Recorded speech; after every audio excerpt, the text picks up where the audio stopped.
myslím, že začali sme jednoznačne prvý polčas 4-0. Po prestávke sme trošku zľavnili, predsa len 5-0, to už bol taký výsledok, že mali sme v hlave aj to, že hráme v nedeľu, takže už sme to trošku svojím spôsobom vypustili a nakoniec to dopadlo 5-2. Si myslím, že zaslúžený postup. Ako by si opísal ten tvoj gól? Tak to bol dobrý zahratý roh, kde som si nabehol na prvú týď a padlo to tam.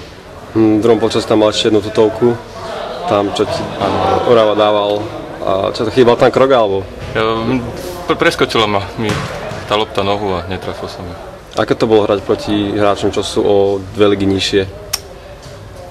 Bolo tam cítiť takú veľkú bojovnosť? Takýto súper sa vie vyhecovať a je tvrdý v osobných súbojov, ale robí tie chyby v taktike a je tam priestor. Keď lepšie mužstvo hraje trpezlivejšie, tak sa dostávame do tých šancí potom.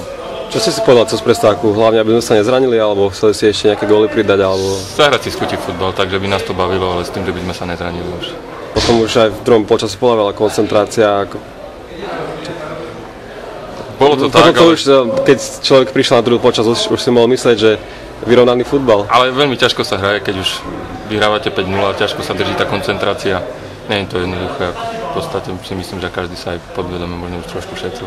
A Vion je bývalý víťaz Slovenského pohára, mysleli ste na to dnes nejako?